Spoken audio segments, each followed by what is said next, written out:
Shihab from Bangladesh, is doing the Sunnah of Culture an innovation? To recap, the things that the Prophet had done, ﷺ, either they are Sunnah of worship or Sunnah of culture and habit. So when the Prophet tells us ﷺ, to grow the beard, and he grew it himself, and he told us to go against the fire worshippers, the Jews and the Christians. This is Sunnah of worship. The ruling is mandatory, but he did it and we follow. When the Prophet says, "Sallu kama ra'aytumuni usalli," pray as you've seen me pray. This is Sunnah of worship.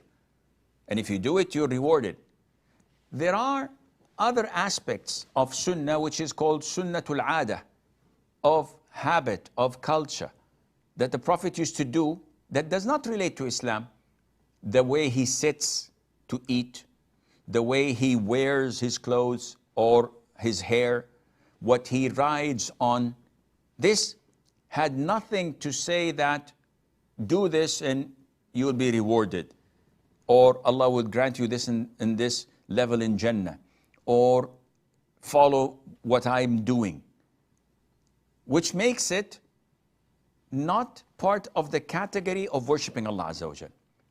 But the 1 million Kuwaiti dinar question is, if I do this Sunnah of culture, would I be rewarded for it or not? It's an issue of dispute.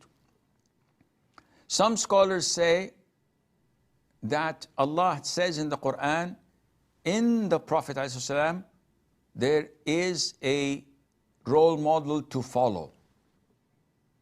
So Allah is telling us He's our role model, we should follow. Some scholars say we should follow in everything, whether it's Sunnah of worship or Sunnah of culture.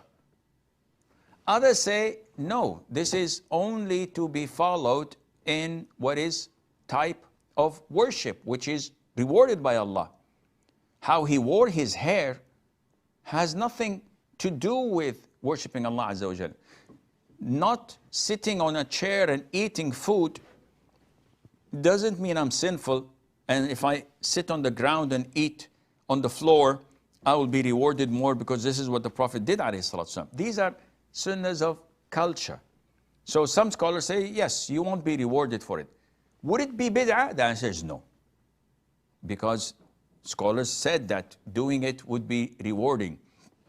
Now, except if a person does something and the people are drawn back from it.